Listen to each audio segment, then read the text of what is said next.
Nikola Tesla was born in a small village within the Austro-Hungarian Empire on a stormy night. The midwife whispered, "A child born amidst thunder and lightning will bring misfortune." His mother replied, "No, he will be a child of light." That sentence became a prophecy, but no one believed it. From a young age, Tesla was different. While other children ran across the fields, he sat by the water wheel, trying to understand why it moved. When his friends dreamed of becoming soldiers or priests, he dreamed of seeing invisible rays floating in the air.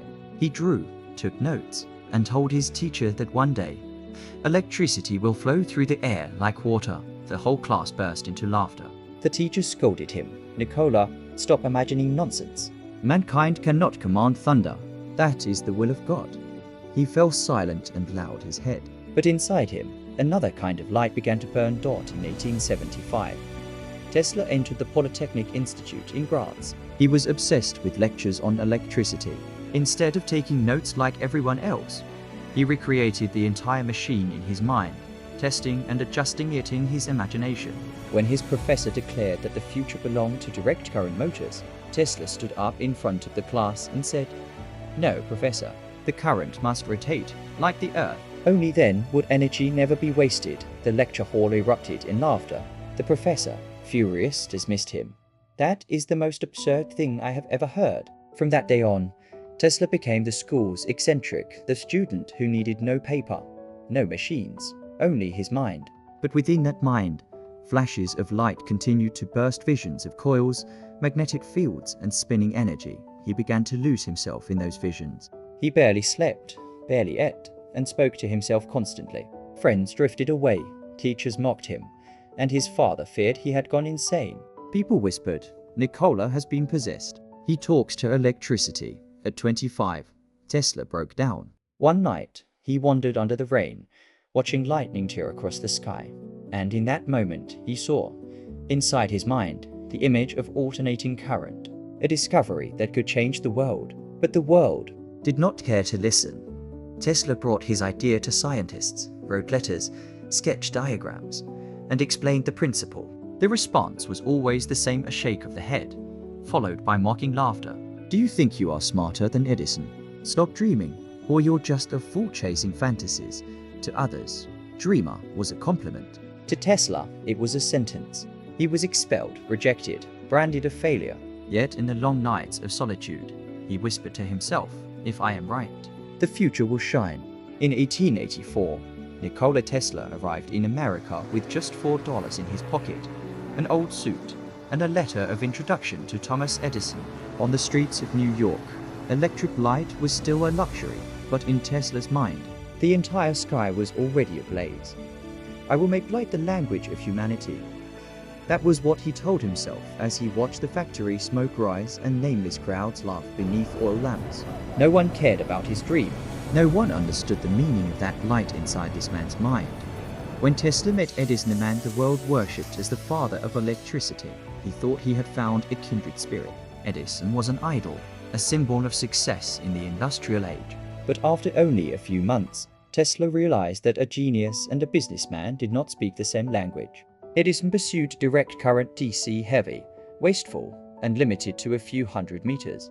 Tesla believed in alternating current AC light, flexible, capable of lighting the entire planet. "Mr. Edison," Tesla said, "if we use alternating current, we can transmit electricity for hundreds of miles, even without wires."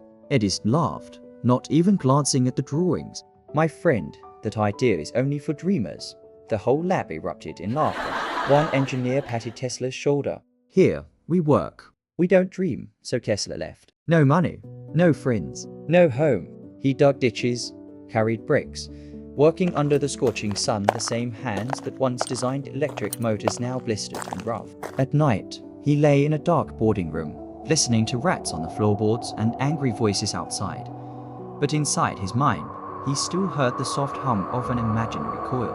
One day, he whispered, "They will see what I see." A year later, opportunity came. An engineer named Charles Peck heard of Tesla, listened to him talk about alternating current, and decided to fund his first laboratory in New York. In that small room filled with coils, magnets, and crude machines, Tesla began redrawing the future with trembling hands. He worked day and night, forgetting food, forgetting sleep, filling hundreds of pages with formulas. People said he was possessed, but when the experiment succeeded, when the first blue spark danced in the air, he laughed. This is it, the living current, and then history shifted. A businessman named George Westinghouse met Tesla. He listened quietly, then said, "I believe in you. Let's make the world shine." Those words for Tesla were the first light after years of darkness. Together, they launched the alternating current project, directly challenging Edison. All of New York was in uproar. The press called it the War of Currents. Edison marked Tesla in the newspapers. His current is strong enough to kill an elephant. Who would be foolish enough to use it? And Edison truly did kill an elephant with alternating current before a crowd just to prove Tesla was dangerous. Tesla was devastated. He said nothing, because he knew truth does not need to shout. It only needs time. He continued on, still tightening each coil, turning every screw, ignoring the world's ridicule. If I must choose between electricity and fame, I choose electricity. And at last, in 1893, at the Chicago World's Fair, Tesla and Westinghouse illuminated the entire city with alternating current. The world fell silent. Edison bowed his head. The crowd roared. That was the moment when true light reigned and darkness began to fear. May 1893, the Chicago World's Fair, where hundreds of thousands gathered to witness the future of humankind. Edison brought his light bulbs. Westinghouse brought his alternating current generators. And among engineers, businessmen, and politicians, Nikola Tesla stepped onto the stage, wearing a black vest, his thin face and deep eyes holding the universe of electricity within. He said little. He simply connected a single wire, flipped a switch, and the entire hall blazed with light, not one, but thousands of lamps illuminated at once, without batteries, without storage, without anything but alternating current. The crowd gasped. Edison stood frozen. The light reflected on Tesla's face, not just the light of electricity, but the light of resurrection. They laugh when you dream. Then they fall silent when you make that dream real. That day, the world officially entered Tesla's era. Alternating current triumphed, becoming the foundation of the world's electrical system. Edison was left behind, and Tesla's dream spread across America. Newspapers printed his portrait with the headline, "The Serbian Genius, the man who made light humanity's common language." But Tesla did not smile. While Westinghouse grew rich and Edison kept building his business, Tesla stood alone in his lab, staring at the Tesla coil and whispering, "I am not done. Light is only the beginning." He began nurturing a dream even greater than the world could imagine: wireless power for everyone, everywhere, free. Electricity should belong to humanity, like air, like water. But this was where tragedy began. The industrial tycoons did not like the word free. The press called him the madman who wants to destroy the energy industry. They laughed again, but this time, the laughter came from profit, not doubt. Tesla built the Wardenclyffe Tower, a massive structure on Long Island shore, meant to transmit energy through the air to the entire world. He worked endlessly, until his nose bled, his hands trembled, and his eyes darkened from exhaustion. A reporter once asked him, "Mr. Tesla, what if you fail?" He smiled. "I have failed 1,000 times, but if I am right once, the world will change." But the world was not made for men like him. Investor JSB Morgan, who had funded the project, discovered Tesla never planned to commercialize it. When Morgan learned Tesla wanted to give free energy to everyone, he said coldly, "If everyone gets free electricity, who will I sell it to?" A week later, all funding was cut off. The project stopped. Workers left. Newspapers attacked. They wrote, "The genius gone mad. The dreamer lost in delusion." Tesla stood alone beneath the tower, staring at the sky as lightning flashed, reflected in his eyes the same light from his childhood. "No one believes me, but the universe understands." In 1917, the Wardenclyffe Tower was destroyed. Tesla did not go to see it. He only heard the sound of metal collapsing from afar and smiled sadly. They just killed a dream. Before it could awaken, the world rejoiced in the light, but the man who created it faded into darkness. Edison was honored, Westinghouse grew wealthier, and Tesla disappeared from newspapers, from history. From the very light he had given the world, they say madness is doing things differently. But sometimes, only the mad can change the world. In 1930, New York still glowed with the electricity Tesla had given to the world, but he lived alone in a small room at the New Yorker hotel, with only a few pigeons for company. No more laboratories, no more investors, No more phone calls asking for ideas. Every morning, Tesla went to the park to feed the pigeons. There was one special bird, pure white feathers, grey eyes. He told the hotel staff, "That bird is my friend. When it flies away, I feel the light within me goes with it." He stopped answering letters, never left his room, and survived on milk and biscuits. In the silence of his small chamber, his desk was still covered with hundreds of sketches, strange diagrams no one could understand, resonance generators, frequency transmitters, wireless communication devices. The world outside rejoiced in the age of industry. But he was still speaking of Earth's energy, information through waves, and resonant machines. To others, they were delusions. To him, they were the future. One day, Tesla said, "People will hold a small device in their hands and talk to each other across the entire world." That statement, made in 1926, was considered delusional. But 100 years later, everyone holds a smartphone speaking exactly as he predicted.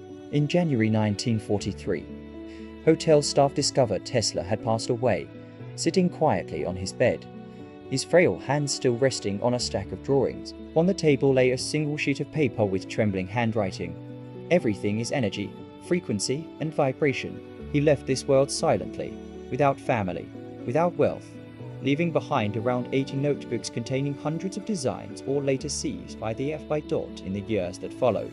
New technologies appeared: radar, drones, wireless transmission, electromagnetic resonance. People called them modern inventions, but if you opened Tesla's notebooks, everything was already there. The world laughed at him while he lived, then fell silent when he died. And when they realized everything he said was true, they became afraid. They called me mad. But if I am mad, then madness is a form of genius. Because sometimes the world belongs only to those who dare to dream what others fear to imagine. Today, the name Tesla is no longer a joke. It shines on millions of cars, on glowing signs across the world. But few know that it bears the name of a man who died in darkness. No glory, no money, only the light he left behind for humankind. And then, history whispers, they laughed at him because they thought he was insane. They scorned him because they did not understand. But in the end, they live in the world that the madman created. Silence. No more laughter, only light.